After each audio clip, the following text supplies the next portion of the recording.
और अभी हम लोग मंगलाचरण करते हैं सब लोग, ठीक है ना।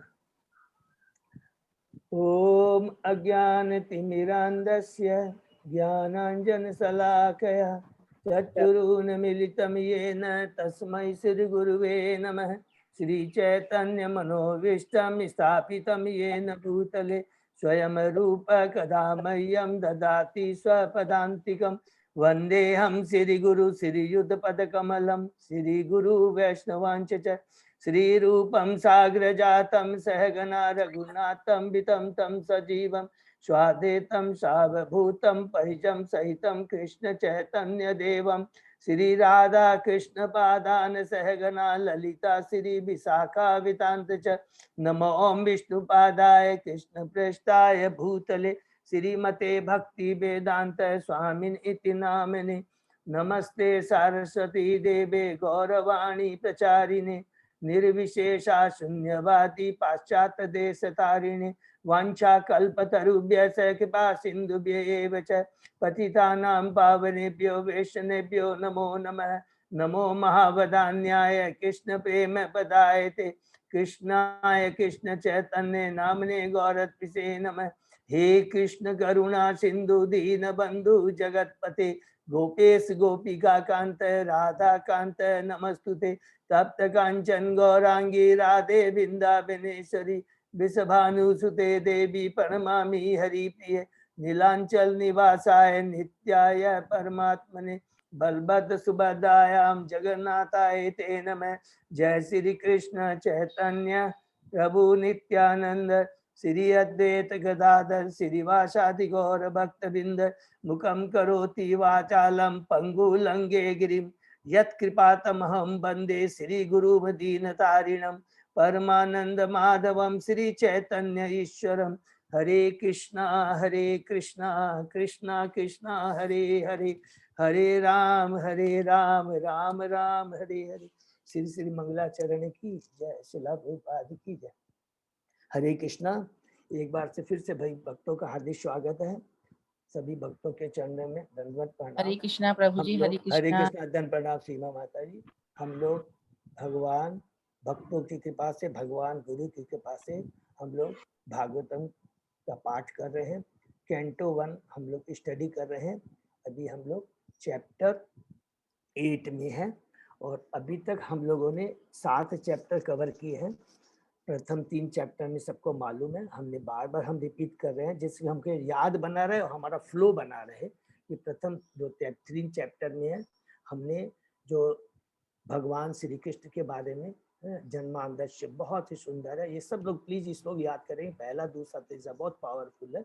और उसके बाद में भागवतम के महत्ता के बारे में भागवतम का उद्देश्य क्या है और फिर वो किस प्रकार भागवतम हम बद्ध जीव को इन्वाइट करता है कि आओ और इस भागवतम का जो पका हुआ फल है इसका अमृत पान करो और अपने जीवन को भक्तिमय बनाओ। उसके बाद में नेमिसरैंड के ऋषि जो है under the leadership of Shaunak ऋषि के सुत गोस्वामी से भागवतम सुन रहे हैं। सूत पूछ रहे हैं कि 6 प्रश्न करते हैं और उसका बहुत सुंदर से सुत गोस्वामी उत्तर देते हैं। उसके बाद में चौथे पांचवें छठे में 3 प्रश्न पूछते हैं। ये भागवतम का इतिहास क्या है, सुखदेव गोस्वामी के बारे में बताइए और परीक्षित महाराज के बारे में। तो चौथे पांचवें छठे में हम लोगों ने भागवतम के इतिहास के बारे में डिटेल में सुना और 7वें अध्याय से हमने सुना परीक्षित महाराज के बारे में। तो जैसे 3 प्रश्न जो तीसरा प्रश्न परीक्षित महाराज का प्रश्न में कि उनका जन्म कैसा है, उनके कर्म कैसे हैं, उनकी मृत्यु। तो जैसे भी हमने जन्म के बारे में सुना, कहाँ से सुना कि जब कुरुक्षेत्र का युद्ध समाप्त हो गया है उसके बाद में क्या घटना घटती है। भगवान श्री कृष्ण वापस जाना चाहते हैं।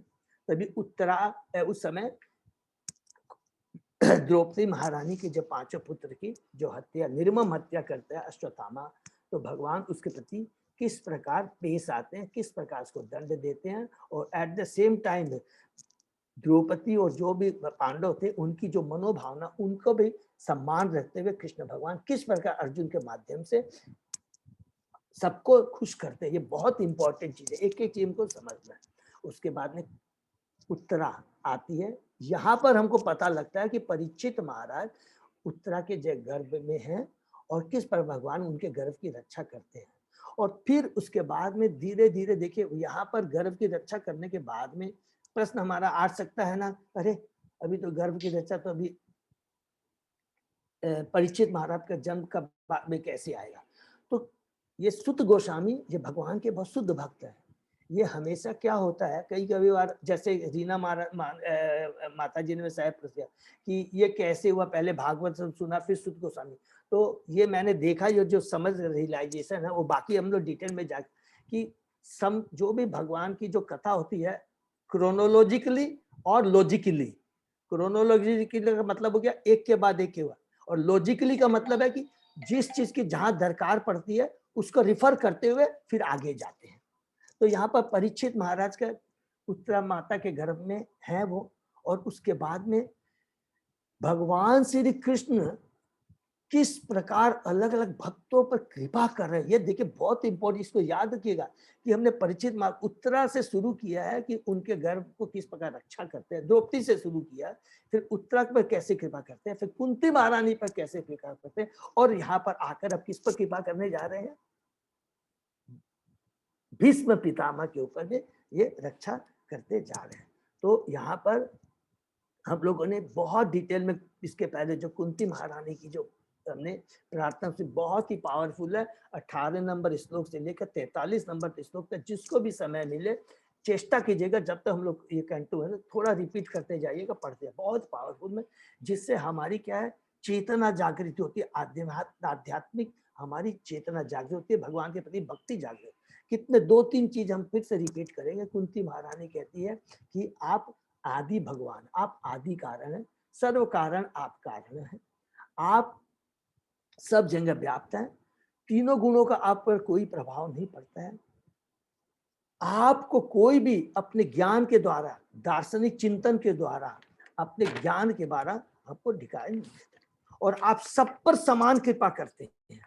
कभी कैसे कहते हैं कि अरे अश्वत्थामा पर हमने ऐसा किया, नहीं, भगवान का जो परम लक्ष्य होता है, जो परम धर्म होता है, उसको रक्षा करने के लिए भगवान सब पर जो समय काल पात्र के साथ दरकार होती है भगवान वो करते हैं। भगवान अन्याय नहीं करते। इसको तुम बोल्ड अक्षर में लिख लीजिएगा, भगवान कभी अन्याय कर ही नहीं सकते, क्योंकि सभी तो उनकी आत्माएं हैं। तो उसके बाद में फिर तुरंत कुंती महारानी इस चीज को क्लियर करती है। कहां से क्लियर करती है कि देखिए आपने देवकी पर भी रक्षा की और कृपा की, और मेरे ऊपर भी कृपा की, लेकिन आपने मेरे ऊपर ज्यादा कृपा की। देवकी के कंपेरिजन कितनी खुद बोलती है, क्यों किया, क्योंकि कुंती महारानी उस समय क्या विधवा थी, उनके पति नहीं थे। बहुत सुंदर सुंदर बातें देखिए, भगवान इतने तब उन पर विशेष कृपा करते हैं। उसके बाद में कुंती महारानी कृपा करते करते लास्ट में जाके क्या बोलती है कि हे कृष्णा, जिनके पास 4 ऐश्वर्य जो होते हैं वो हमेशा भक्ति को में बाधा देते हैं। बहुत डिटेल में पता, लेकिन जो भगवत ज्ञान है, जिसको भगवान के ज्ञान है, वो इन सारे भौतिक ऐश्वर्य को अपनी इंद्रिय तृप्ति के लिए नहीं बल्कि भगवान की सेवा के लिए यूज करता है। ये बहुत बड़ा इंपॉर्टेंट लेसन है, बार बार याद रखना। तो धन होना खराब नहीं है, यश होना खराब नहीं है, उसका उपयोग कैसे किया जाए ये जानना बहुत जरूरी है। उसके बाद में कुंती महारानी बताती है कि हे कृष्णा, अभी हमारे पुत्र, अभी तो ये उन्होंने युद्ध जीत कर करके युधिष्ठिर शासन पर आसन पे बैठे, सिंहासन पर बैठे हैं, अगर आप चले जाएंगे तो क्या होगा, हमारी वही अवस्था होगी जिस प्रकार बिन जल मछली की जो हालत होती है, जिस प्रकार अगर शरीर में चेतना नहीं रहे, आत्मा नहीं रहे, तो शरीर मृत हो जाता, उसी पर आपके बिना हमारी वही अवस्था होगी। फिर तुरंत उनको ध्यान में आता है कि धीरे धीरे धीरे ये हमको बता रहे कि भगवान की भक्ति है। एट द सेम टाइम फिर कुंती महारानी बोलती है अरे नहीं, ये तो चीज थोड़ा गलत हो जाएगा, क्योंकि हम सभी भगवान की आत्माएं हैं, अगर मैं अपना स्वार्थ सोचूंगी तो कैसे होगा। वहां विष्णु भी तो बैठे हुए हैं, द्वारका में सब लोग कृष्ण का इंतजार कर रहे हैं, तो उनका क्या होगा, क्योंकि वो भगवान की भक्त है। तुरंत वो कहती है हे कृष्ण, मेरी जो पुत्रों के प्रति, संबंधियों के प्रति जो मेरी आसक्ति है उसको आप काट दीजिए। तो यहाँ पर जब वो बोलते हैं कि मेरी आसक्ति को काट दे, यहाँ पर एक इंपॉर्टेंट हमको शिक्षा मिलती है कि भगवान, और हम सब भक्तों के लिए, हम गृहस्थों के लिए शिक्षा, भगवान ये नहीं बोलते हैं हमें अपने परिवार से, बंधुओं से नहीं, उनके प्रति जो भौतिक आसक्ति है, चमड़े के प्रति आसक्ति है, रक्त ब्लड रिलेशन के प्रति आसक्ति, उसको काट दीजिए। लेकिन मेरे जो भक्त है, परिवार है मेरे, इतनी अच्छी मेरी हमारे संग भक्ति कर रहे हैं, ये सारे वैष्णव है। और बार बार तो शुरू से अंत तक हमने तो यही पढ़ा, वैष्णव का संग नहीं छोड़ना चाहिए, वैष्णव का, भक्तों का संग ही तो सबसे इंपॉर्टेंट है। नहीं तो इस भौतिक जगत में हम एकदम कैसे फंस जाएंगे हम खुद नहीं जानते। बड़े से बड़े योद्धा, बड़े बड़े से ज्ञानी योगी भ्रमित हो जाते हैं, तो हम, हमारी तो औकात ही क्या। इसलिए तुरंत कुंती महारानी उस चीज को कहती है कि आप हमारी आसक्ति, भौतिक आसक्ति को खत्म कर दीजिए, आध्यात्मिक आसक्ति मेरी बनी रहे। और फिर कहती है, कल जो हम लोगों ने पढ़ा बहुत ही पावरफुल है, वो कहती है कि हे कृष्णा, मेरी भक्ति और मेरा ध्यान आपकी तरफ उसी तरह पड़ा रहे जिस प्रकार गंगा नदी, जिस प्रकार गंगा नदी बहती है, उसको बहुत अवरोध आते हैं। और कुंती महारानी कहती है, और ये समस्या बार बार मेरे ऊपर आती रहे, क्योंकि जितनी समस्या हमारे ऊपर आएगी आपका ध्यान बना रहेगा।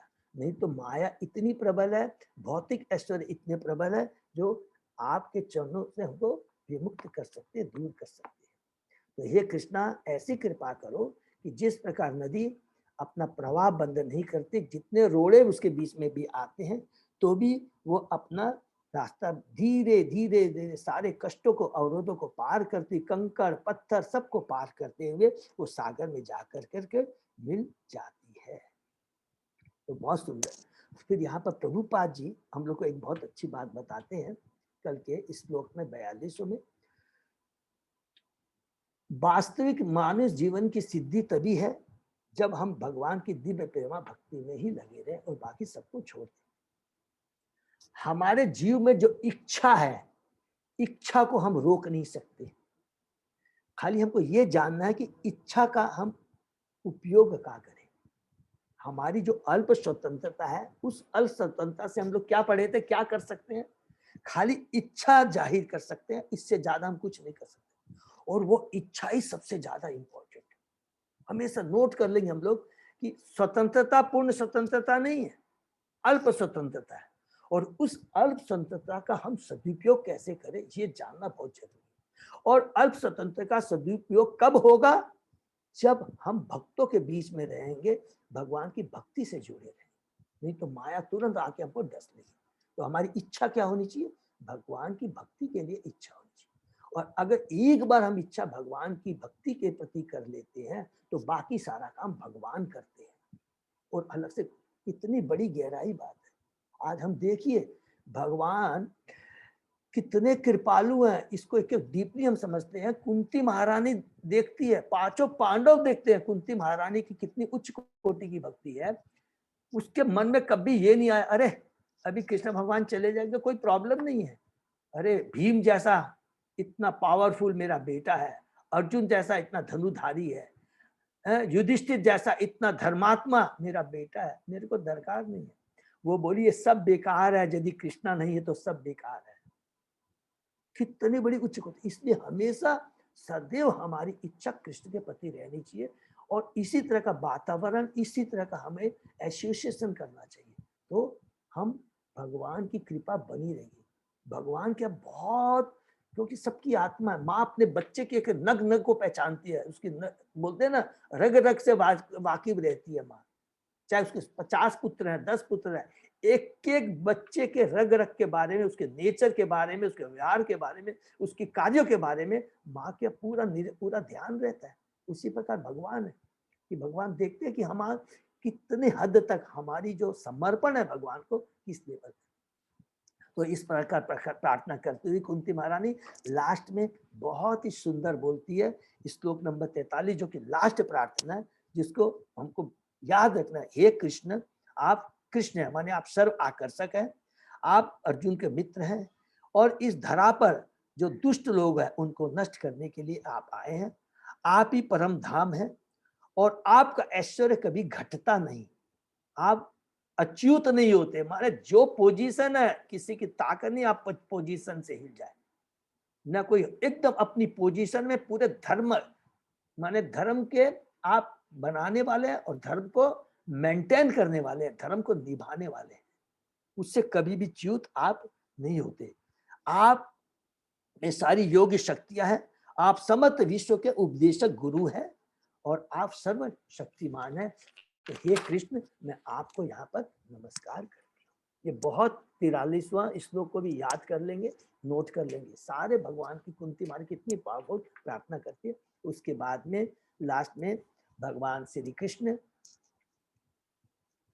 कुंती महारानी की तरफ देखते हैं, मुस्कुराते हैं, तो कहते हैं भगवान की जो मुस्कुराहट है, एक बार हम देख लें तो सारे कष्ट दूर हो जाएंगे। देखिए भगवान एक बार मुस्कुरा करके देख लेते हैं तो सारे कष्ट दूर हो जाते हैं और भगवान की दिव्य प्रेमा भक्ति हृदय में जागृत हो जाती है। दोनों काम हो जाते हैं, सारे कष्ट तो दूर होते हैं और प्रेमा भक्ति भी जागृत हो जाती है।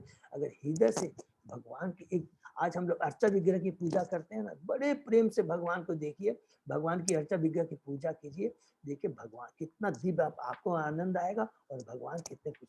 तो एक कुंती महारानी की ये जो प्रार्थना है और भगवान का क्या रेसिप्रोकेशन है कि भगवान किस प्रकार रेसिप्रोकेट करते हैं, ये बहुत पावरफुल है।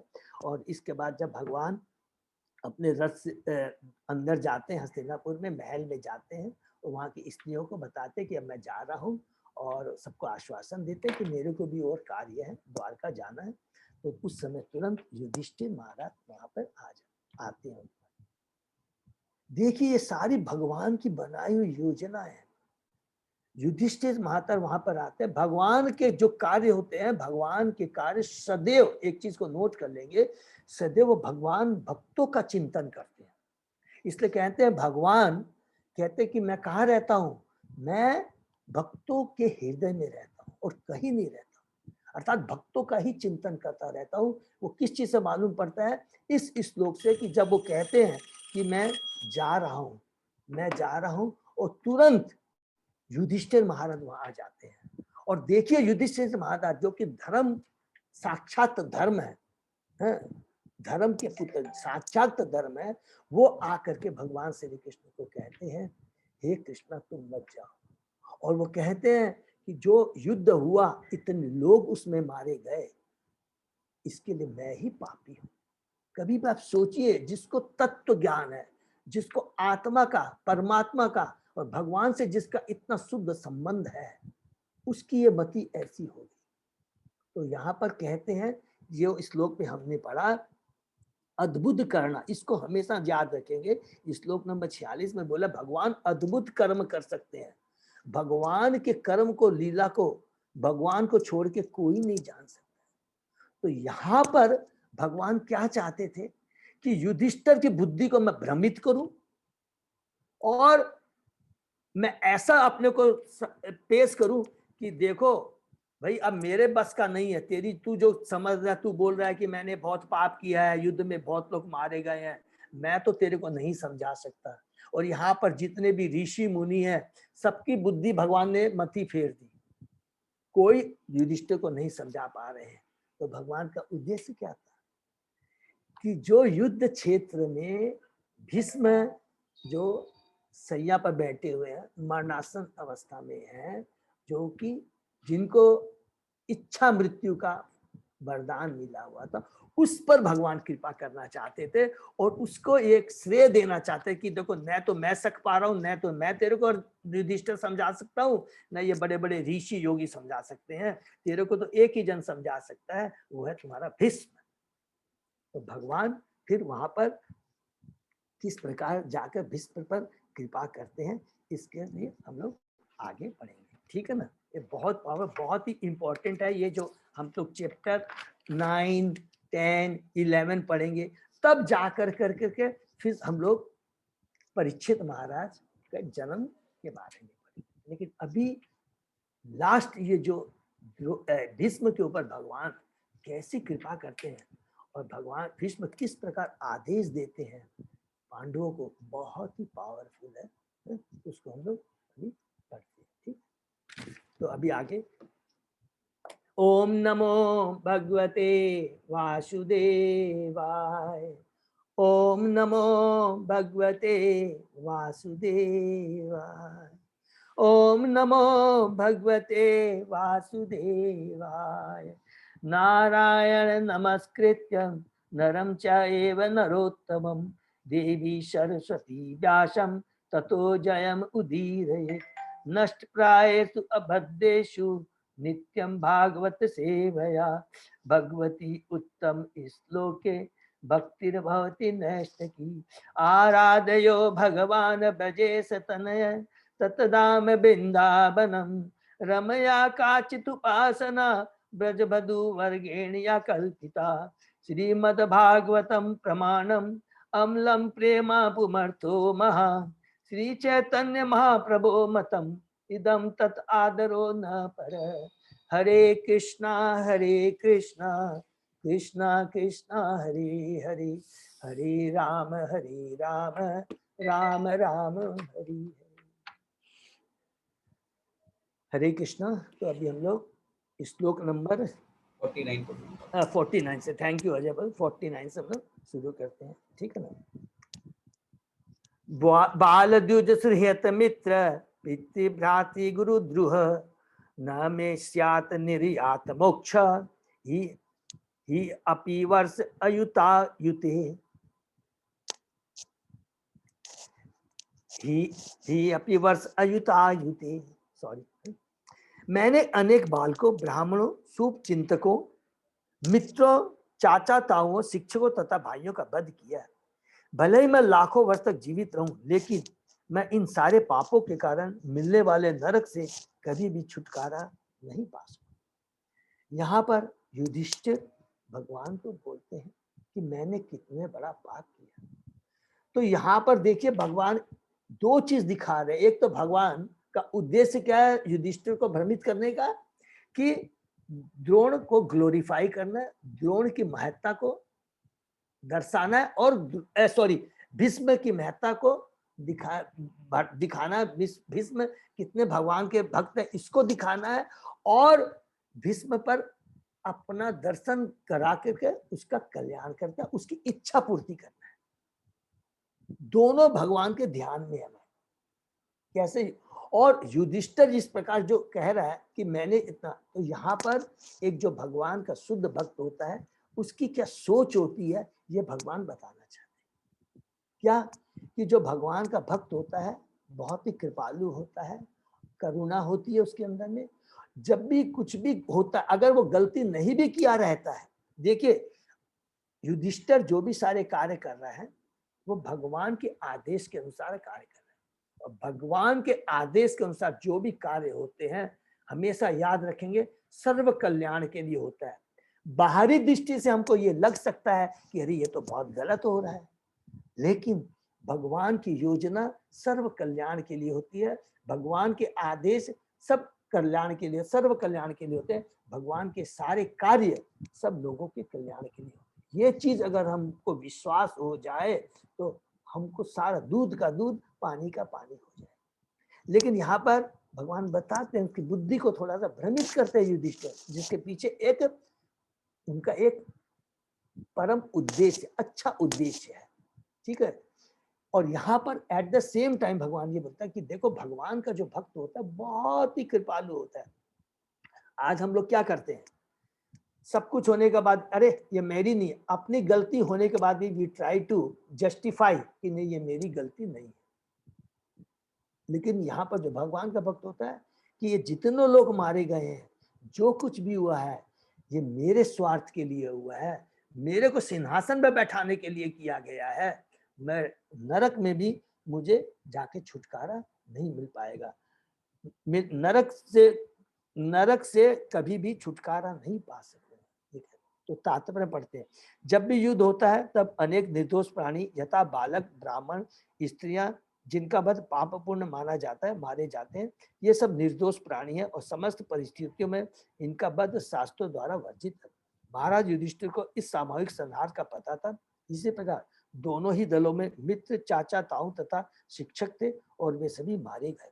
उनके लिए ऐसे संहार का सोचना ही भयानक लगता था, अतः वे लाखों करोड़ वर्ष तक नरक में पड़े रहने का विचार कर रहे थे। ये युधिष्ठिर की मनोभावना, जबकि ऐसा नहीं है। लेकिन यहाँ पर प्रभुपाद जी बताते हैं कि जो भगवान का शुद्ध भक्त है उसकी सोच ऐसी ही होती है, वो हमेशा सारे दोषों को अपने ऊपर में लेता है। नेक्स्ट, न एन राज्य प्रजा भर्तु धर्म युद्धे वद द्विषाम इति में न तु बोधाय कल्पते शासनम वचः। जो राजा अपनी प्रजा के पालन में लगा रहकर सही निमित्त के लिए वध करता है उसे कोई पाप नहीं लगता, लेकिन यह आदेश मेरे ऊपर लागू नहीं होता। हरि बोल। देखिए पूरी ज्ञान की बातें भी कर रहे हैं, उसके बाद में वो क्या करते हैं, सारे दोष को अपने ऊपर, जबकि उन्होंने कोई दोष नहीं किया। उनको मालूम है कि अगर एक फॉर हायर काज के लिए, हायर लाभ के लिए, सर्व कल्याण के लिए अगर कोई कार्य करता है तो उसमें कोई पाप नहीं लगता है, लेकिन यह आदेश मेरे ऊपर एप्लीकेबल नहीं है, मैं तो दोषी हूं। महाराज युधिष्ठिर ने सोचा कि यद्यपि वे वास्तव में राज्य का शासन नहीं चला रहे थे, क्योंकि शासन तो दुर्योधन द्वारा बिना किसी क्षति के चलाया जा रहा था, फिर भी दुर्योधन के हाथों से राज्य छीनने के लिए, अपने व्यक्तिगत लाभ के लिए उन्होंने इतने सारे जीवों का संहार कराया। यह संहार शासन चलाने के दौरान नहीं हुआ था, अपितु आत्म उन्नति के लिए हुआ था, अतः उन्होंने इस पाप के लिए अपने को दोषी समझा। वो बोलते हैं, प्रभुपाद जी यहाँ पे एक्सप्लेन करते हैं कि उस समय तो युधिष्ठिर राजा नहीं थे, राजा तो दुर्योधन था, तो मैंने तो कोई ये प्रजा के लिए तो कार्य नहीं किया था, ये तो मेरे को उन्नति, मेरे को तो शासन पे, सिंहासन पर बैठाना था, भगवान को बैठाना था, इसलिए ये सारे काम हुए। तो सारे ये दोष है मेरे स्वार्थ के पूर्ति के लिए हुआ। इस तरह की मनोभावना युधिष्ठिर महाराज को आ रही है। तो ये एक भगवान के जो शुद्ध भक्त का लक्षण है यहाँ पर दर्शाता है। ठीक है, नेक्स्ट, स्त्रीणाम मत हत बंधूनाम द्रोहय अशो इह उत्थिता कर्म विगृह मेधीये न अहम कल्प भयोपितुम। मैंने अनेक स्त्रियों के बंधुओं का वध किया है और इस तरह मैंने इस हद तक शत्रुता मोल ली है कि भौतिक कल्याण कार्य के द्वारा इसे मिटा पाना संभव नहीं है। गृह मेधी वे हैं जिनका एकमात्र कार्य भौतिक संपन्नता के लिए कल्याण कार्य करना। कभी कभी पाप कर्मों के कारण ऐसे कल्याण कार्य में बाधा पहुंचती है, क्योंकि भौतिक कर्तव्यों को आप करते न चाहते हुए भौतिकतावादी से कहीं ना कहीं पाप हो जाता है। ऐसे पाप को से छुटकारा पाने के लिए वेदों में कई प्रकार के यज्ञों का विधान है। वेदों में तो यहाँ तक कहा गया कि अश्वमेध यज्ञ करने से ब्रह्म हत्या तक के छुटकारा मिल सकता है। तो यहाँ पर देखिए, याद रखेंगे कि गृह मेधी कौन है और गृहस्थ कौन है, ये सबको मालूम है, हम लोग ने बहुत बार देखा। गृह मेधी वो है जो 100% भौतिकतावादी होता है और उसका दो ही चीज होते हैं, वो कि सकामपूर्ण सकाम कर्मी होता है और वो सोचता है कि जीवन का उद्देश्य क्या है, धन यश कमाना, खुद भी भोगना, और यदि उसकी बुद्धि थोड़ी अच्छी होता है तो वह पुण्य कर्म भी करता है।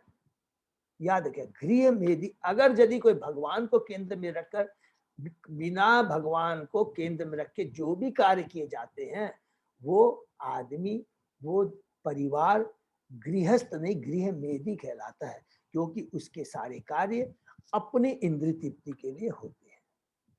अगर हम किसी दूसरे का भी पुण्य करते हैं, दूसरे के लिए भी धर्मशाला खुलवाते हैं, तो बड़ी सूक्ष्म दृष्टि से, बड़ी सूक्ष्म भाव से आप देखेंगे, उसमें भी अपने इंद्रिय तृप्ति का भाव रहता है।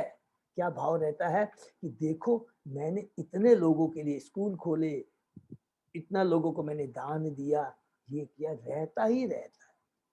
ये चीज तभी हटती है जब हम कृष्ण को केंद्र में रख के कार्य करेंगे। उस समय केवल एक ही भावना आएगी कि मैं कृष्ण के आदेश का पालन कर रहा हूं। कृष्ण के आदेश के पालन में सारी चीजें हो सकती है, परोपकार, लेकिन परोपकार की क्वालिटी बदल जाती है। हम किसी को दान देते हैं, भोजन देते हैं, कृष्ण को केंद्र में रख के करते हैं। जिसको भोजन देते हैं उसको कहते हैं देखो ये तुम्हारे पास जो कष्ट आ रहे हैं, ये हम भगवान की भक्ति नहीं कर इसलिए आ रहे हैं, तो अगर तुम भगवान की भक्ति करोगे तो तुम्हारे ये सारे कष्ट मिट जाएंगे। न तुम भूखे रहोगे, न तुमको कपड़े की दुकान पर दरकार पड़ेगी, न घर की कमी होगी, स्वतः ही तुम्हारी भगवान इच्छा पूर्ति कर देंगे। इस तरह उसको कृष्ण भक्ति में लाया जा सकता है। युधिष्ठिर महाराज ने यह अश्वमेध यज्ञ किया था, लेकिन वे सोचते हैं कि ऐसे यज्ञों के करने से भी ऐसे महान पाप से छुटकारा पाना संभव नहीं है। युद्ध में पति, भाई, पिता, पुत्र सभी लड़ने जाते हैं, और जब ये मारे जाते हैं तो फिर से नई शत्रुता उत्पन्न हो जाती है। इस प्रकार क्रिया प्रतिक्रिया का चक्र चलता रहता है, जिसका संबंध हजारों अश्वमेध यज्ञों से भी नहीं किया सकता। कर्म का विधान ही ऐसा है, यह एक ही साथ क्रिया और फिर उसकी प्रतिक्रिया उत्पन्न करता है। देखिए बहुत इंपॉर्टेंट बात यहाँ लिखी है कि कर्म का क्या है कि एक क्रिया से उसकी दूसरी प्रतिक्रिया उत्पन्न होता है, और एक हम जो कार्य करते हैं उसका हमको फल भोगना पड़ता है, और फिर उसको फल भोगने के लिए फिर हमें इस भौतिक जगत में आना पड़ता है, और फिर हमारी क्रिया शुरू हो जाती है।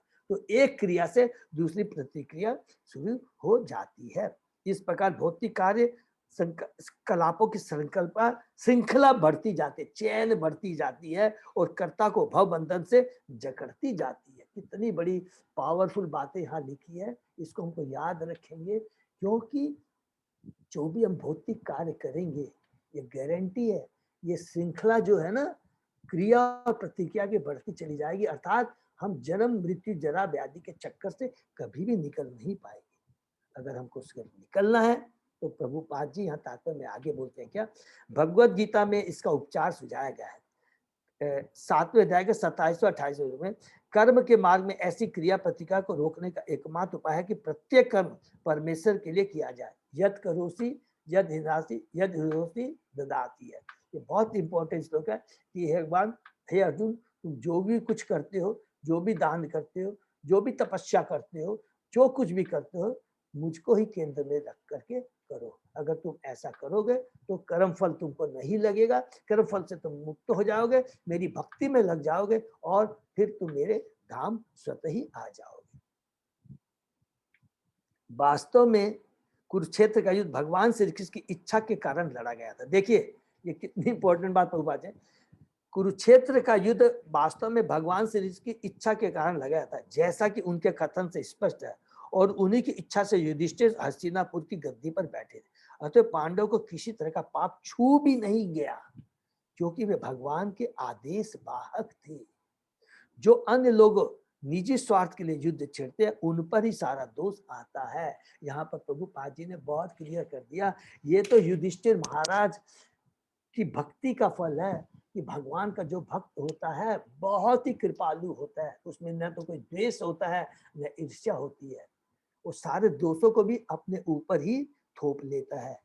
लेकिन यहाँ पर प्रभुपाद जी कह देते हैं कि नहीं, उन्होंने तो भगवान के आदेश का पालन किया था, और भगवान ने युधिष्ठिर को जो गद्दी पर बैठाया था कोई स्वार्थ की भावना से नहीं बैठाया था, इसलिए नहीं कि वो मैंने बहुत बड़ा भक्त है। उनको मालूम था वो युधिष्ठिर धर्मराज है, वो धर्म का दूसरा साक्षात रूप है, वो मेरे आदेश का पालन करेगा, और इसीलिए भगवान चाहते हैं कि जैसा होगा राजा वैसे ही प्रजा के कार्य होंगे, वैसे ही प्रजा की मनोवृत्ति हो जाएगी। अगर राजा असुर है तो प्रजा भी असुर हो जाएगी, क्योंकि राजा का कर्तव्य होता है कि प्रजा का पालन करना और उसको भगवान की भक्ति के बारे में ज्ञान देना, शास्त्रों के बारे में ज्ञान देना। लेकिन ज्यादा खुद ही यदि असुर है, जिसको भगवत ज्ञान नहीं है, जिसको भक्ति नहीं है, तो वो प्रजा को कैसे भक्ति में ला सकते? केवल मैटेरियल प्रोस्पेरिटी ये क्या है? ये कुछ भी नहीं है अगर उसमें भगवान नहीं जुड़े हो, नहीं तो क्या होगा, उसका दुरुपयोग होगा। ठीक है, नेक्स्ट, यथा पंकेन पंकअंब सूर्या वासुराकृतम भूत हत्याम तथा एव एकामन यज्ञे मार्ष्टुम अर्हति। जिस प्रकार गंदे जल को कीचड़ में से उछालकर छान कर नहीं निकाला जा सकता, अथवा मदिरा के धब्बे लगे पात्र को मदिरा से स्वच्छ नहीं किया जा सकता, उसी प्रकार पशुओं की बलि द्वारा नरसंहार का प्रायश्चित नहीं किया जा सकता। हरि बोल। अश्वमेघ यज्ञ या गोमेध यज्ञ जिनमें घोड़े या सांड की बलि दी जाती है, वास्तव में पशुओं के वध करने के लिए नहीं थे। भगवान चैतन्य ने बताया है कि यज्ञ की वेदी पर बलि किए गए ऐसे पशुओं को पुनः जीवन दान दिया जाता था। यह वेदों के मंत्रों की क्षमता को सिद्ध करने के लिए किया जाता था। निश्चय ही वेदों के मंत्रों का सही ढंग से पाठ करने पर यज्ञकर्ता पापों से मुक्त हो जाता है, लेकिन ऐसे यज्ञ यदि अनुपयुक्त विधि से अक्षम लोगों द्वारा किए जाते हैं तो वे पशु बलि के देशी बनते हैं। इस कला तथा कपट के युग में ठीक से यज्ञ संपन्न करवाना संभव नहीं, क्योंकि ऐसा यज्ञ संपन्न कराने वाले पटु ब्राह्मणों का अभाव है। अतएव महाराज युधिष्ठिर कलयुग में यज्ञ संपन्न करने का संकेत देते हैं। कलयुग के लिए एकमात्र संतुष्ट यज्ञ हरिनाम यज्ञ है, जिसका सूत्रपात भगवान श्री चैतन्य महाप्रभु ने किया। लेकिन किसी को पशुवध करने के बाद ऐसा हरिनाम यज्ञ संपन्न करके प्रायश्चित नहीं करना चाहिए, वो होगा भी नहीं। भगवान के भक्त कभी भी स्वार्थवश पशुवध नहीं करते, क्योंकि ये कौन सा है कि हरिनाम का जो 7वां जो अपराध है ना, भगवान के नाम के बल पर अपराध करना, कि आप पशु हत्या करें अपनी जीवा तुष्टि के लिए और उसके बाद में हरिनाम करें, नहीं चलेगा। ठीक है ना, यहाँ पर प्रभुपाद जी हिंट देते हैं। भगवान के भक्त कभी भी स्वार्थवश पशुबद्ध नहीं करते, लेकिन वे क्षत्रिय कर्म करने से कभी पीछे नहीं हटते, जैसा भगवान ने अर्जुन को आदेश दिया था। अतएव जब प्रत्येक वस्तु भगवान की इच्छा के लिए की जाती है तो सारा काम बन जाता है। यह भक्तों के लिए ही संभव है। तो जो भी हम कार्य करते हैं, देखिए क्षत्रिय को अपना धर्म करना पड़ता है, ब्राह्मण को अपना कार्य करना पड़ता है, वैश्य को अपना कार्य करता है, शूद्र को अपना कार्य करता है, लेकिन जो भी कार्य हम करते हैं भगवान के आदेश के अनुसार, भगवान के तुष्टि के लिए कार्य करते हैं, तो पाप हमको छू तक नहीं सकता। ये हमेशा, इसीलिए गीता में हमने कहा था ना कि एक जगह भगवान ने लिखा कि अपने नीति, अपने योग्यता के अनुसार, अपने वर्ण के अनुसार यदि कोई कार्य न कर करके दूसरे का कार्य करने का प्रयत्न करता है तो वो उचित नहीं है। अगर एक क्षत्रिय सोचे कि अरे मैं ये शासन उसन नहीं करूंगा, इसमें बहुत पनिशमेंट देना पड़ता है, लोगों को दंड देना पड़ता है, ये करना पड़ता है, मैं तो ब्राह्मण का कार्य करूंगा जिसमें खाली शिक्षा देनी है किसी को, ये नहीं चलेगा। अगर कोई भी कार्य आप भगवान की तुष्टि के लिए, क्योंकि सब चीज की दरकार होती है एक समाज में सुव्यवस्था बनाने के लिए, ब्राह्मण की भी दरकार है, क्षत्रिय की दरकार है, वैश्य की भी दरकार है, शूद्र की, सबको अपना अपना नियत ईमानदारी से भगवान को केंद्र में रख करके कार्य करना पड़ता है। तो अगर हम ऐसा करते हैं और सारे वर्णों को अगर हम वैष्णव बना सकते हैं तो सारों का कल्याण हो जाएगा। एक शूद्र भी अगर रास्ते की सफाई करता है, तीनों वर्णों की सेवा करता है, लेकिन कृष्ण की भक्ति करता है, तो अवश्य वो गोलोक धाम जा सकता है। ऐसा नहीं है कि पहले उसको शूद्र को पहले ब्राह्मण की लेवल पे आना पड़ेगा, नहीं। हम अपने वृत्ति कार्य को करते हुए, कृष्ण को केंद्र में रखते हुए अगर कार्य करते हैं तो वही वास्तविक सही मनुष्य योनि का सदुपयोग है। ठीक है ना, हरे कृष्णा। तो यहाँ पर हम लोग चैप्टर 8 की समाप्ति करते हैं और अब लोग हम चैप्टर 9 में जाते हैं। ठीक है ना,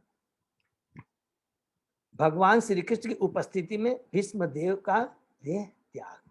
ठीक है, जो कि हमने बताया कि अब युधिष्ठिर महाराज जो बिल्डर हो गए हैं, कंफ्यूज हो गए, भ्रमित हो गए, किस प्रकार भगवान युधिष्ठिर को पुनः जो उनकी बुद्धि भ्रमित हो गई है, भीष्म देव के ज्ञान के द्वारा, उनकी शिक्षा के द्वारा वो पुनः अपने ज्ञान को, जो उनका जो ज्ञान है, दिव्य ज्ञान है, जो उनका कंफ्यूजन है, वो दूर हो जाता है। तो हम लोग चैप्टर 9 में शुरू करते हैं। सुतवाच इति बित प्रजाद्रोहात् सर्वधर्म विवित्सया ततः विनशनं प्रागात् यत्र देवव्रत अपतत। सुत गोस्वामी ने कहा, कुरुक्षेत्र के युद्ध में सारे लोगों का वध करने के कारण भयभीत महाराज युधिष्ठिर उस स्थल पर गए जहां नर संहार हुआ था। वहां पर भीष्मदेव मरणासन होकर सर सैया पर लेटे थे। इस नवम अध्याय में अभी हम लोग ये थोड़ा जाएंगे, इसमें जस्ट प्रभुपाद जी बता रहे हैं, जब हम लोग मूल सब्जेक्ट पे तक पहुंचने के पहले प्रभुपाद जी यहाँ पर बता रहे हैं कि प्रथम 7 श्लोकों के अंदर में ये बता रहे हैं कि किस पर पांडव जी वहां पर गए और वहां पर पांडव के अलावा भीष्म के पास और कौन कौन लोग गए और उस समय पांडव की क्या मनोदशा रहती, इसके बारे में इनको बता रहे हैं। इस नवम अध्याय में जैसा कि भगवान श्री कृष्ण की इच्छा थी, राजा युधिष्ठिर को भीष्म देव वृत्ति विषयक कर्तव्यों के संबंध में उपदेश देंगे। यहाँ प्रभुपाद जी पहले से बता दे रहे हैं कि भीष्मदेव किसको संदेश देंगे, युधिष्ठिर को समझाएंगे जो अभी भ्रमित हो चुके हैं। भीष्मदेव भी इस मर्त्य लोक से प्रयाण करते समय भगवान से अंतिम प्रार्थना करेंगे और इस प्रकार भावी भौतिक कार्यों के बंधन से मुक्त हो जाएंगे। हरि बोल। तो यहाँ पर कितना बढ़िया प्रभुपाद जी ने कह दिया है, युधिष्ठिर का भ्रम दूर होगा किसके द्वारा, भीष्म के द्वारा, और भीष्म का भी जो इच्छा थी, जो उनकी इच्छा थी वो भी यहाँ पर पूरी होगी, भगवान का दर्शन करके, भगवान को ग्लोरीफाई कर करके और युधिष्ठिर को प्रेरणा दे करके, शिक्षा दे करके। विष्णुदेव को वरदान प्राप्त की इच्छा अनुसार देह त्याग कर सकते हैं और वे अपनी इच्छा से इस तरह सरसैया पर लेटे थे। इस महान योद्धा का इस प्रकार से निधन समस्त समकाली श्रेष्ठ पुरुषों को आकृष्ट करने वाला था। अतः सारे लोग इस महात्मा के प्रति अपने प्यार, सम्मान तथा स्नेह की भावना प्रदर्शित करने के लिए एकत्र हुए थे। तो बहुत, तो पांडव के अलावा भी बहुत लोग यहाँ पर एकत्र हुए थे। यहाँ प्रभुपाद जी तात्पर्य में बताते हैं, तदाते भ्रातर सर्वे सत अश्वे स्वर्ण भूषिते अन्वगच्छन् रथे विप्रा व्यास धौम्य आदय तथा। उस समय उनके सारे भाई स्वर्णाभूषणों से आभूषित उच्च कोटि के घोड़ों द्वारा खींचे जाने वाले सुंदर रथों पर उनके पीछे चले। उनके साथ व्यास तथा धौम्य जैसे ऋषि, पांडव के विद्वान पुरोहित तथा अन्य लोग थे। नेक्स्ट, भगवान अपि विप्ररीशे रथेन स धनंजय शते व्यरोचत नृपः कुबेर इव गुह्यके। हे ब्रह्मर्षियों, भगवान श्री कृष्ण भी अर्जुन के साथ रथ पर सवार होकर पीछे पीछे चले। इस प्रकार राजा युधिष्ठिर अत्यंत राजसी प्रतीत हो रहे थे, मानो कुबेर अपने साथियों से घिरा। हरि बोल। तो अभी यहाँ पर जो पांचों पांडव जा रहे हैं अपने पूरे वेशभूषा के संग में जा रहे हैं भीष्म के पास में। यहाँ पर तात्पर्य में प्रभुपाद जी कहते हैं, भगवान कृष्ण चाहते थे कि सारे पांडव भीष्म देव के सारे पूरे राजसी ठाट बाट से जाए, जिससे वे अपनी अंतिम से उन्हें देखकर प्रसन्न हो। कुबेर देवताओं के सबसे धनी है। यहाँ पर युधिष्ठिर कुबेर की तरह प्रतीत हो रहे थे, क्योंकि कृष्ण सहित यह जुलूस राजा युधिष्ठिर के राजपद के अनुकूल था। हरि बोल। तो यहाँ कितनी बड़ी प्रभुपाद जी एक्सप्लेन करते बताते हैं, ये भगवान चाहते थे कि भीष्म देखे उनको इस राशि से ठाट बाट में। क्यों? क्योंकि भीष्म ने हमेशा पांडव को कष्ट में ही देखा था।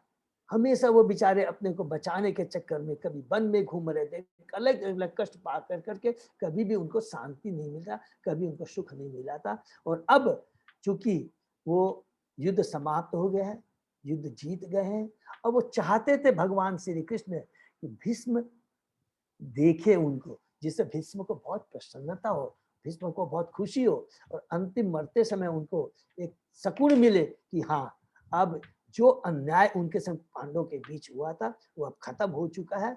अब वो अब सुख से रह सकते हैं, शासन चला सकते हैं और भगवान की भक्ति कर सकते हैं। तो ये तुष्टि भीष्म को इसलिए भगवान चाहते थे कि पांडव अपने पूरे राशि ठाट वेट में भीष्म के सामने प्रस्तुत हो।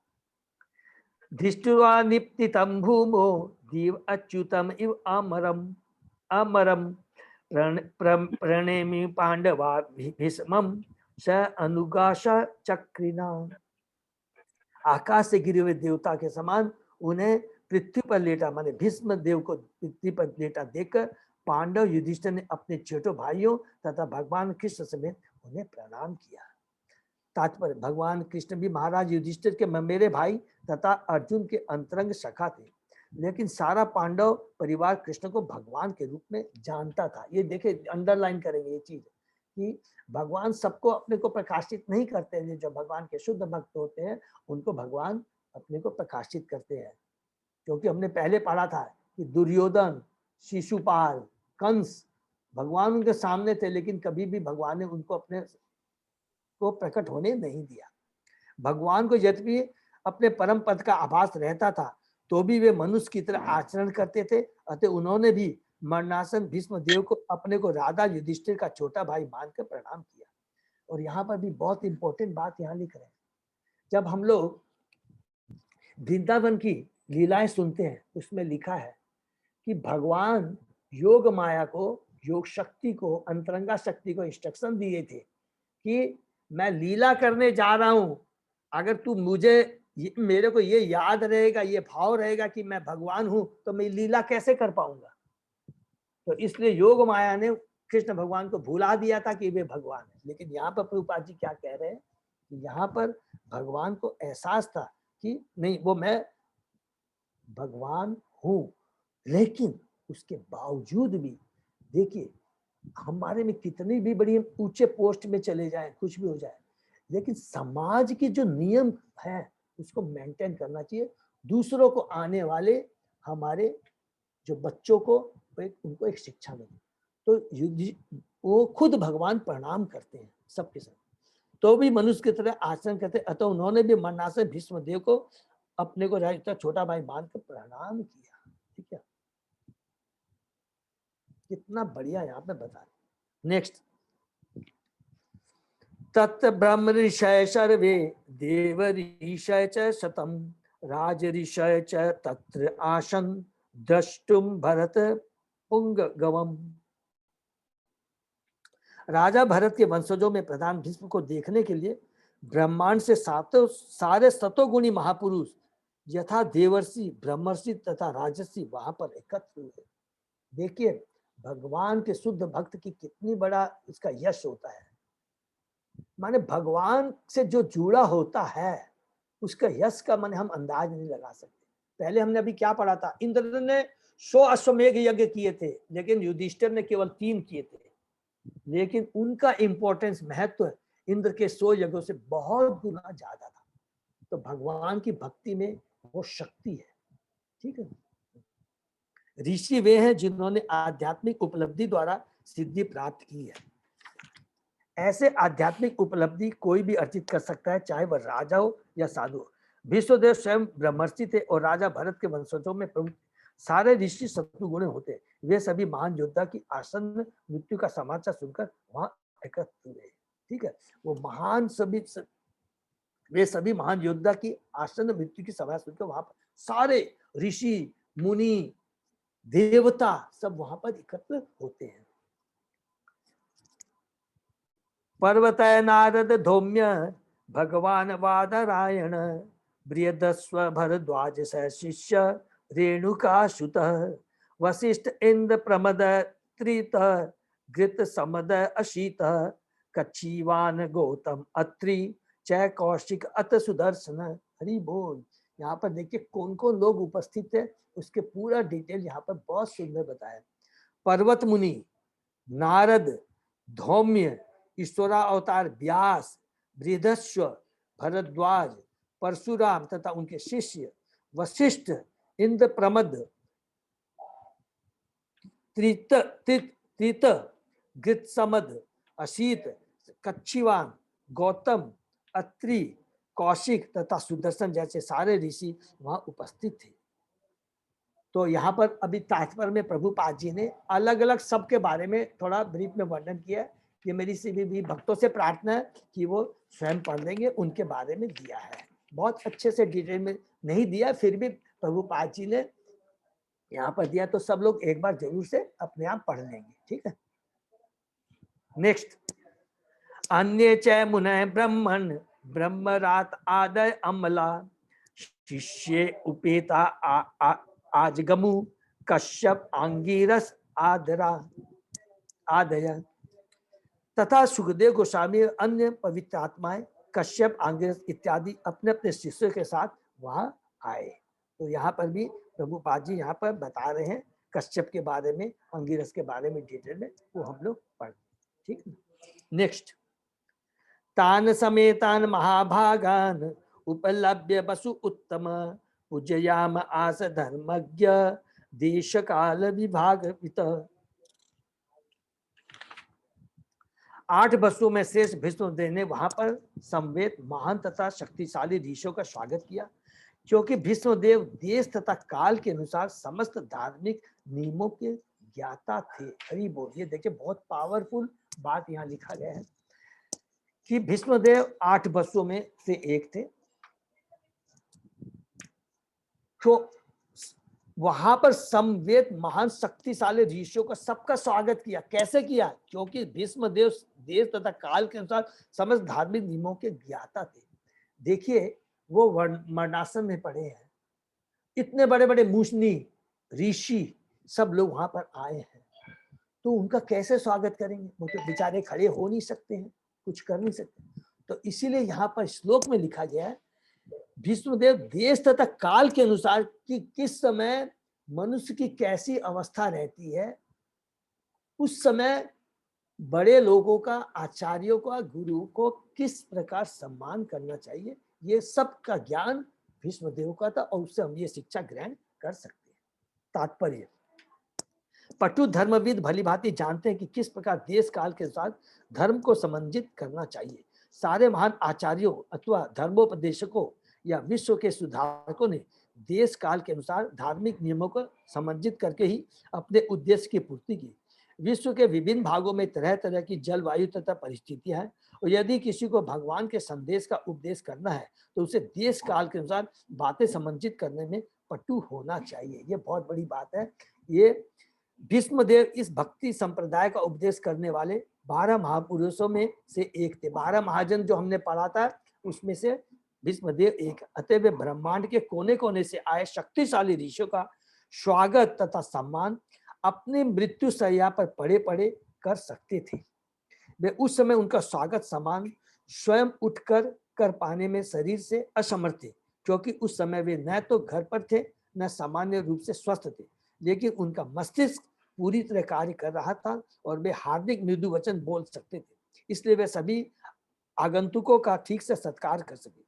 मनुष्य मन से, वाणी से तथा कर्म से अपना कर्तव्य पूरा कर सकता है। देखिए ये बहुत इंपॉर्टेंट बात लिखा है। मनुष्य मन से, वाणी से तथा कर्म से अपना कर्तव्य कर सकता है। BMW, body mind and words, BMW से अपना कर्तव्य पूरा कर। वे भली भांति जानते थे कि समुचित स्थान पर उनका किस तरह उपयोग करना चाहिए, अतः शारीरिक रूप से असमर्थ होने पर भी उन्हें लोगों का सत्कार करने में कोई कठिनाई नहीं हुई। तो ये बहुत बड़ी बात यहाँ पर लिखा है। और इसीलिए कई बार क्या होता है, जैसे हमारे सन्यास गुरु महाराज हैं, आचार्य हैं, अलग अलग जगह पर वो प्रचार करने के लिए जाते हैं, रहते हैं, तो कई तरह भक्त लोग अलग अलग प्रश्न करते हैं, प्रभु यहाँ पर तुलसी का गाछ नहीं है, यहाँ गंगा जल नहीं है, तो ये प्रॉब्लम है, तो हम लोग कैसे करेंगे? तो आचार्य को बहुत पटु होना चाहिए। वो ऐसे नहीं बोलेगा अच्छा नहीं है तो मत करो, वो बताएंगे कैसे करना है। क्योंकि यहाँ पर क्या लिखा है, बहुत ध्यान से पढ़ेंगे। हम भगवान की भक्ति मन से भी कर सकते हैं, वाणी से भी कर सकते हैं तथा कर्म से भी कर सकते हैं। तो जो चीज नहीं, आज हमारे पास धन नहीं है, मेरे को भगवान की बहुत इच्छा है कि मैं भगवान को 56 भोग लगाऊं,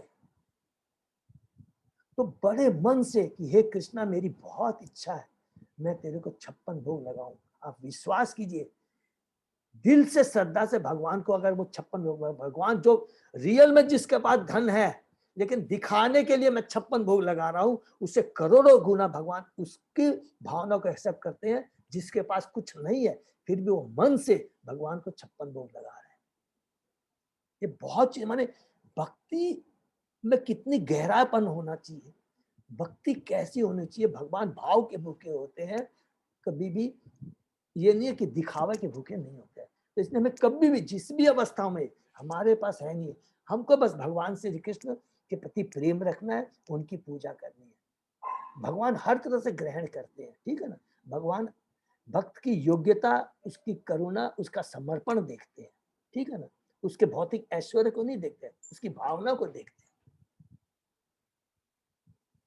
नेक्स्ट, कृष्णम च तत प्रभावज्ञ आसीनम जगत ईश्वरम हृदयस्थम पूजयाम आशय माया उपात विग्रहम। हरि बोल। भगवान श्री कृष्ण प्रत्येक के हृदय में आसीन है, तो भी वे अपनी अंतरंगा शक्ति से अपना दिव्य रूप प्रकट करते हैं। ऐसे भगवान भीष्मदेव के समक्ष बैठे हुए थे, और चूंकि भीष्मदेव उनकी महिमा से परिचित थे। देखिए हरि बोल, एक एक चीज में ध्यान रखेंगे कि भीष्मदेव बहुत अच्छी तरह से जानते हैं कि हे कृष्णा तू कौन है, मेरे को बहुत अच्छी तरह मालूम है। अतः उन्होंने उनकी विधिवत पूजा की। तो भीष्मदेव ने भगवान की भी विधिवत पूजा की, और भगवान ने उसको एक्सेप्ट किया, और भगवान ने उसको विलिंगली एक्सेप्ट किया। ये बहुत इंपॉर्टेंट है। तात्पर्य, भगवान की सर्वशक्तिमता का प्रदर्शन प्रत्येक स्थान में उनकी उपस्थिति द्वारा होता है। वे अपने नित्य धाम गोलोक वृंदावन में सदैव उपस्थित रहते हैं, तो भी वे जन जन के हृदय में, यहाँ तक कि प्रत्येक अदृश्य परमाणु के भीतर भी स्थित रहते हैं। किस रूप में? परमात्मा के रूप में। जब वे इस भौतिक जगत में अपने नित्य दिव्य रूप को व्यक्त करते हैं, तो वे ऐसा अंतरंगा शक्ति से करते हैं। बहिरंगा शक्ति या माया का इस नित्य रूप से कोई सरोकार नहीं होता है। भगवान की बहिरंगा शक्ति क्या है? इस भौतिक जगत के लिए, इस प्रकृति के 3 गुणों को कंट्रोल करने के लिए। ये सारी बातें श्री भीष्मदेव को अच्छी तरह मालूम थी, अतः उन्होंने उसी के अनुसार उनकी पूजा की। हरि बोल। तो यहाँ पर ये भीष्मदेव किस प्रकार, जब पांडव वहां पहुंचते हैं, सारे ऋषि मुनि पहुंचते हैं, भगवान स्वयं पहुंचते हैं, तो किस प्रकार भीष्मदेव ने सबका स्वागत किया, इसका बहुत ही सुंदर ये 2 श्लोकों में किया है, और ये हमारे लिए बहुत एक शिक्षाप्रद है। हरे कृष्णा। यही पर हम लोग विराम देते हैं, समय हो गया है, ठीक है ना? हरे कृष्णा प्रभु, दंडवत प्रणाम। दंडवत प्रणाम। हाँ संजय प्रभु, हरे कृष्णा, दंडवत प्रणाम। तो सब भक्तों का मेरा बहुत बहुत दंडवत प्रणाम। अपना ख्याल रखिएगा। और before we pack up wrap up, थोड़ा सा एक चीज बता दूं, 2 चीज के लिए। एक तो शुक्रवार से हमारा डिसिपल कोर्स शुरू होने जा रहा है। तो पहले तो मैंने कहा था कि इसका कोई फॉर्म नहीं है, तो कल मेरे मन में आया तो तुरंत मैंने प्रेम चैतन्य प्रभु को फोन किया, तो उन्होंने कहा नहीं नहीं प्रभु सॉरी, मैं भूल गया था, एक सिंपल फॉर्म है। तुरंत उन्होंने भेजा और मैंने सब भक्तों को भेज दिया। सिंपली उसको फिलअप करना, ऑनलाइन करना है। उसमें एक कॉलम है, जैसे कि देखा कि पेमेंट आपने किया नहीं, तो नहीं भी किया तो आप नो कर देंगे तो वो एक्सेप्ट कर लेगा, और वो बाद में वो मैं पेमेंट करवा दूंगा। पेमेंट की आप लोगों को कोई चिंता नहीं करनी है, लेकिन प्लीज फॉर्म जरूर पहुंच जाए, नहीं तो मेरे को कष्ट करना पड़ेगा, फिर उठा के फिजिकली मेरे को भेजना पड़ेगा। तो ऑनलाइन केवल 1 मिनट से ज्यादा नहीं लगेगा, आप लोग इसको कर दें। अगर किसी कोई प्रॉब्लम हो तो सीमा माता जी हेल्प कर देंगी, सीमा माता जी ने दायित्व लिया है, ठीक। और दूसरा, इनिशिएशन के लिए भी सबको मालूम है, फॉर्म को आप लोग क्या है प्रिंट आउट ले लीजिएगा और उसको फिलअप कीजिएगा। यदि किसी को प्रॉब्लम नहीं है तो इंदु लेखा से और सीमा माता जी से और संगीता माता जी को, उन्होंने तो दीक्षा सबको अच्छे से मालूम है, उनसे आप समझ सकते हैं। और अगर मेरे को भी नहीं समझ में आएगा तो मैं मंदिर से, लेकिन बहुत इजी है, सिंपल है, तो आप कर लीजिएगा, उसको फिलअप कर लीजिएगा। लास्ट डेट है 6 जून। हरे कृष्णा। और ये जो हरे कृष्णा प्रभु जी, हरे कृष्णा प्रभु जी, दंडवत प्रणाम। हरे कृष्णा प्रभु जी, दंडवत कृष्णा प्रभु जी, दंडवत प्रणाम। प्रभु जी दंडवत प्रणाम। कृष्ण प्रभु जी, हरे कृष्ण दंडवत प्रणाम। सीमा माता जी कुछ बोलने वाली है, बोले। हरे कृष्ण प्रभु जी, दंडवत प्रणाम। सीमा माता जी प्लीज। नॉर्मली दीक्षा के लिए जो आपने पीडीएफ का वो भेजा है बहुत सारे, तो उसमें बहुत सारी पेजेस हैं, तो उन सबको प्रिंट आउट लेके हमको फिलअप करना होगा ना? यस काफी सारे पेजेस हैं उसमें। यस माता जी, बिल्कुल बिल्कुल करना पड़ेगा। तो वो ऑनलाइन नहीं हो सकता कि जैसे जो पेजेस आपने भेजे हैं उसी में अगर हम टिक करके भेजे, नहीं तो वो पेजेस भेजेंगे कैसे? फिर जो हम अगर प्रिंट आउट अगर निकालते हैं तो मेरे को भेज देंगे, मैं मंदिर भिजवा दूंगा।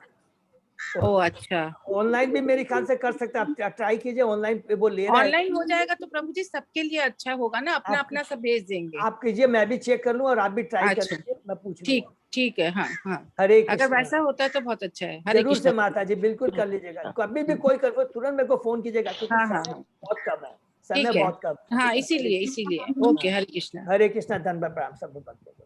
हरे कृष्णा प्रभु, दंडवत प्रणाम। हरे कृष्णा प्रभु, दंडवत प्रणाम। हरे कृष्णा, सभी भक्तों का बहुत बहुत धन्यवाद। तो आज का क्लास हम लोग यहीं विराम देते हैं। वापस 7 बजे। दंडवत प्रणाम। हरि बोल।